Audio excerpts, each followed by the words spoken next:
Hora de conversar com o Rodrigo Orengo. Orengo já adiantava, né, que a CPI da Covid agora vai mergulhar no caso Covaxin, que de fato é um caso que tem muito mais materialidade, tem muito mais carne em volta do osso do que qualquer um dos que foram abordados até agora pela CPI da Covid, e já se fala em cancelar o recesso para a Comissão Parlamentar de Inquérito, né, Orengo? O pessoal está gostando dos holofotes aí em Brasília. Bom dia para você.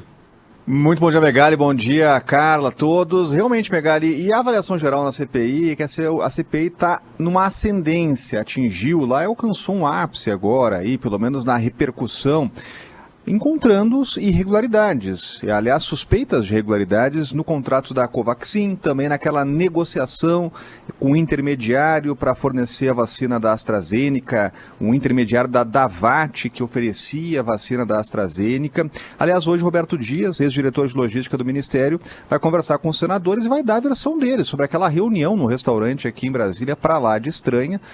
O Dominguete, que seria esse intermediário, disse que ele recebeu lá um pedido de pagamento de propina, justamente do ex-diretor de logística do Ministério da Saúde. E ele vai poder explicar o que aconteceu, porque ele estava jantando com um intermediário de uma empresa num restaurante aqui em Brasília, né, depois de ter recebido esse intermediário 3 vezes no Ministério. Então tudo isso vai ser colocado agora e vai ter uma acariação nas próximas semanas, né? Porque vão ser versões divergentes, então é isso que se espera. Agora, em relação ao recesso, Megali, ontem mesmo o presidente da comissão, Omar Aziz, já disse, olha, não tem como parar, vamos continuar trabalhando, né? O recesso ele é sempre definido pelo presidente do Congresso Nacional, que é o Rodrigo Pacheco, tem que votar lá, por exemplo, a lei de diretrizes orçamentárias, para os parlamentares entrarem nesse período de férias, de recesso, não votaram ainda a LDO, mas em outras oportunidades também não votaram LDO, nem orçamento, e saíram em recesso, né? Agora, o que o Omar Aziz disse é que não tem como parar agora, porque a pandemia continua, né? Então os parlamentares podem continuar trabalhando, verificando, investigando aquelas informações que estão se chegando de quebras de sigilo, e tem muita gente para ser ouvida ainda. O que já é tratado aí como fato aqui na CPI é a prorrogação, né? Então a CPI vai ser prorrogada, sem grande dificuldade, né? Senão ela acabaria já no mês que vem. E a avaliação dos parlamentares é que tem muita coisa ainda para ser revelada, tem muita gente ainda para ser ouvida, depois de suspeitas que surgiram, depois da CPI ficar dando voltas aí naqueles assuntos aí que já estavam se arrastando na comissão, como cloroquina, gabinete paralelo.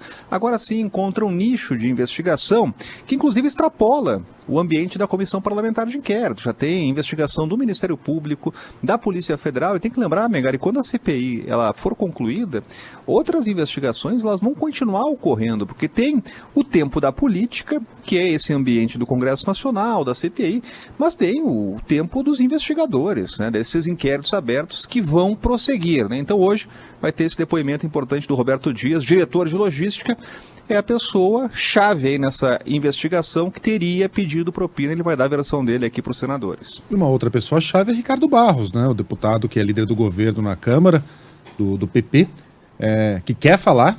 O presidente Bolsonaro já cobrou a comissão para que escute o Ricardo Barros, mas a CPI tem levado o assunto em banho-maria. Inclusive o Lewandowski, né, ordenou na segunda-feira que a CPI se manifeste em até 5 dias sobre o pedido do Barros para depor. Por que a CPI está relutando em voltar a convocar o Ricardo Barros, Orengo?